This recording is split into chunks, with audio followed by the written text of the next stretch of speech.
청소년 중독 예방운동본부의 정예리 미국 변호사입니다. 현재 행동하는 프로라이프의 생명존중 법조 TF팀에도 함께하고 있습니다. 저는 오늘 미국의 태아심장박동법에 대해서 나누고자 합니다. 줄여서 심장박동법이라고 부르는 이 법을 이해하기 위해서는 저희가 먼저 심장박동의 의미에 대해서 생각해보면 좋겠습니다. 사람이 뇌사 상태가 되더라도 아직 심장이 뛰고 있으면 의사는 사망 선고를 내리지 않습니다. 그리고 사람의 심장이 멈추는 순간에 우리는 그 사람이 비로소 죽었다고 인식합니다. 심장이 뛰면 살아있는 사람이라고 우리 모두가 인식하고 있다면 우리처럼 심장이 뛰는 태아도 우리와 같은 사람이라고 생각하는 것이 옳지 않을까요? 의학적으로도 태아의 심장박동은 태어나지 않은 인간이 출생에 도달할 수 있음을 보여주는 중요한 지표로 알려져 있습니다. 현재 현대의학에서는 태아와 배아를 구분하는 의학적 기준을 임신 10주로 보고 있긴 합니다만 태아의 생명의 기준을 심장의 박동이 감지되는 6주로 앞당기자는 것이 바로 심장박동법입니다. 그리고 태아의 모든 장기가 만들어지는 시기가 바로 임신 10주차입니다. 태아가 10주까지는 신체가 아직 뼈가 발달하지 않은 말랑말랑한 상태이기 때문에 의사가 청소기 10배 정도의 흡입력을 가진 낙태시술용 흡입기, 백큐움을 사용하여 태아 신체를 흡입하는 방식으로 낙태시술을 할 수 있습니다. 이와 같은 인위적인 낙태시술은 여성의 자궁 경부를 최소로 열어서 이루어집니다.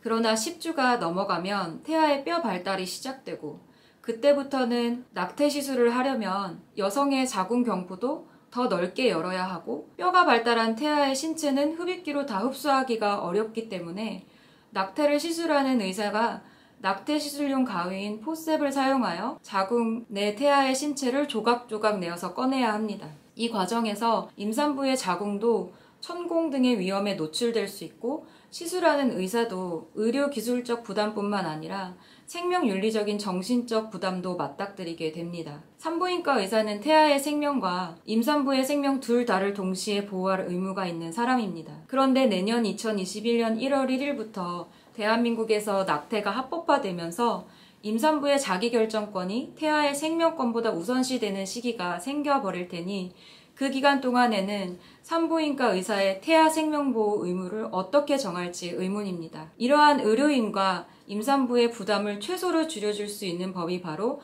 태아심장박동법입니다. 태아심장박동법의 주요 내용은 태아의 심장박동이 감지되는 시점부터는 이 법이 정하고 있는 예외사항을 제외하고는 태아의 낙태가 금지된다는 것입니다.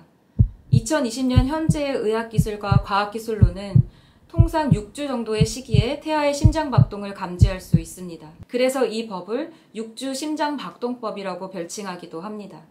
이 법은 의료인에게 표준 의료 행위를 사용하여 임산부 자궁 내에 태아 개인의 심장박동 발생에 대한 검사를 수행하고 의료 기록을 보존해야 할 의무를 부여하고 태아의 심장박동 소리가 감지될 경우에는 반드시 해당 임산부에게 그 사실을 알려주거나 심장박동 소리를 들려주는 것을 의무화하고 있습니다. 그리고 몇 가지 예외의 경우를 제외하고는 그 어떤 사람도 임산부가 태아의 잉태한 생명, 그리고 몇 가지 예외의 경우를 제외하고는 임산부가 잉태한 생명, 즉 태아 심장 박동이 감지된 아직 태어나지 않은 인간 유기체의 생명을 소멸시킬 구체적인 의도를 가지거나 야기할 목적으로 임산부에게 고의로 낙태를 시행할 수 없게 합니다.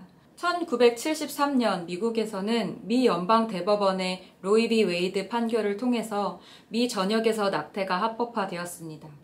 그 이후 미국의 프로라이프 생명운동 측은 지난 50여 년간 미국 사회에서 수많은 낙태의 부정적인 부작용들을 경험하면서 낙태를 최소화하거나 막는 입법 활동들을 열정적으로 펼쳐왔습니다.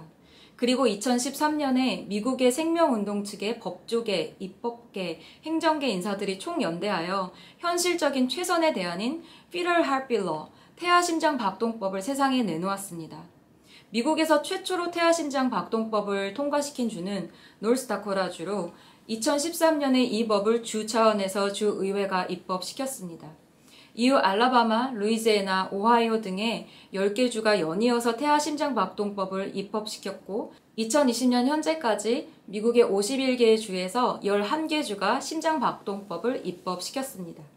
지금 이 순간에도 사우스캐롤라이나 주를 비롯한 더 많은 주의 주들이 이 법의 입법 시도를 검토하고 있습니다. 그러나 이러한 심장박동 법안들이 주 차원에서 만들어졌어도 정작 시행이 되지는 못하고 있습니다. 노스다코타주의 심장박동법을 주 행정부가 시행, 즉 인포스하고자 했을 때 그 법의 위헌성이 제기되면서 미 연방소송이 진행되었고 2016년 1월에 미 연방대법원은 노스다코타주의 태아심장박동법은 위헌이며 그러므로 해당 주의 행정관료들은 그 주에서 이 법을 시행할 수 없다고 판시했습니다. 이와 같이 나머지 10개 주의 심장박동법도 미 연방법원에서 위헌소송이 제기되었고 로이 비 웨이드 판례의 거대한 장벽을 넘어서지 못하고 좌절되고 있습니다. 그래서 법조계의 소견으로는 궁극적으로 미 연방대법원의 낙태법의 랜드마크 케이스인 로이 비 웨이드 판례의 결정이 뒤집어져야, 즉 오버룰 되어야 각 주의 심장박동법이 비로소 적법성과 합헌성을 인정받을 수 있게 될 것으로 봅니다. 하지만 미 연방대법원은 판사의 성향이 중요하고 당시에는 진보주의 성향의 긴스버그 미 연방대법관이 살아있던 시기여서 5대4로 위헌 결정이 나왔던 것입니다. 그런데 올 가을에 긴스버그 대법관이 노안으로 사망하며 그녀의 빈 자리에 에이미 코니 베럿 연방고등 판사가 후임 대법관으로 인준이 되었고 올해 10월에 미 연방대법관으로 취임했습니다. 베럿 대법관은 원전주의 오리지널리즘과 원문주의 텍스츄얼리즘을 따르는 보수 대법관입니다. 이로써 미 연방대법원은 현재 대법관들의 보수와 진보의 비율이 5대4로 구성이 되어졌습니다.